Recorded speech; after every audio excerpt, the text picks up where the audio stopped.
ఎంతో బాధాకరం. పదే పదే పదే అత్యున్నత న్యాయస్థానం చెప్పినా, లేదంటే మేధావులు చెప్పినా, లేదంటే ఆధ్యాత్మికవేత్తలు చెప్పినా ఈ లడ్డు వ్యవహారం మీద ఆరోపణలు మాత్రం మానడం లేదు. చంద్రబాబు నాయుడు గారు, మరి పవన్ కళ్యాణ్ గారు కూడా తాజాగా చేసినటువంటి వాళ్ళ పార్టీ మీటింగ్ లో చేసినటువంటి వ్యాఖ్యలు. ఇక్కడ తెలుగుదేశం పార్టీ, చంద్రబాబు నాయుడు గారు కోరుకుంటున్నది ఏంటంటే, ఏదో ఒక ఆయన చేసినటువంటి ఆరోపణల్ని వత్తాసు పలుకుతూ ఏదో ఒక నివేదిక వస్తే అప్పుడు ఆయన తృప్తి చెందేవారు. కానీ ఆయన చేసినటువంటి ఆరోపణలకి ఒకవైపు నివేదికకి పూర్తి వ్యత్యాసం ఉండడంతో చంద్రబాబు నాయుడు గారు శాంతి పడడం లేదు. కాబట్టి మళ్ళీ అసలు సిబిఐ లాంటి స్వతంత్ర స్వయం ప్రతిపత్తి కలిగినటువంటి అత్యున్నతమైనటువంటి సంస్థని కూడా తప్పు పట్టేటువంటి రీతిలో ఉంది చంద్రబాబు నాయుడు గారి వ్యవహారం.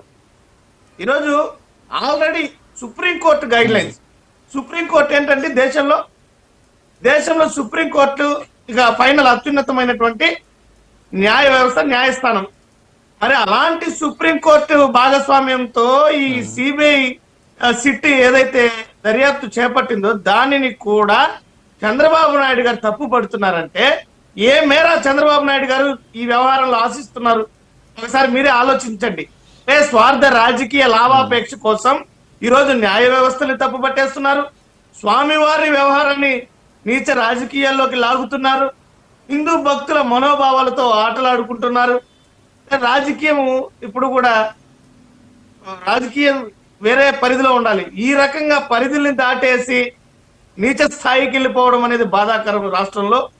ఈరోజు రాష్ట్రంలో చంద్రబాబు నాయుడు గారు కేవలం ఈ యొక్క వ్యవహారాన్ని పూర్తిగా చంద్రబాబు నాయుడు గారి అసమర్థ పాలన ఏదైతే ఉందో దానికోసం ప్రజల్ని డైవర్ట్ చేయడం కోసం ఈ వ్యవహారం మీద పదే పదే పదే పదే మాట్లాడడము, మళ్ళీ ఇప్పుడు ఈ రకంగా కేబినెట్ కమిటీ అనడం. అసలు కేబినెట్ కమిటీ ఏమన్నా అసలు ఆలోచన ఉండేటువంటి వ్యక్తులు చేయాల్సినటువంటి పనేనా?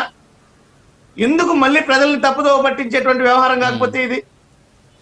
అంటే చంద్రబాబు నాయుడు గారు ఈ రోజు సిబిఐని కూడా తప్పుపడుతున్నారు. సురేష్ గారు, ఇక్కడ ఒక అంశం మీ పార్టీ మొదటి నుంచి కూడా ఒక అంశాన్ని అంటుంది ఏంటి అంటే, చంద్రబాబు నాయుడు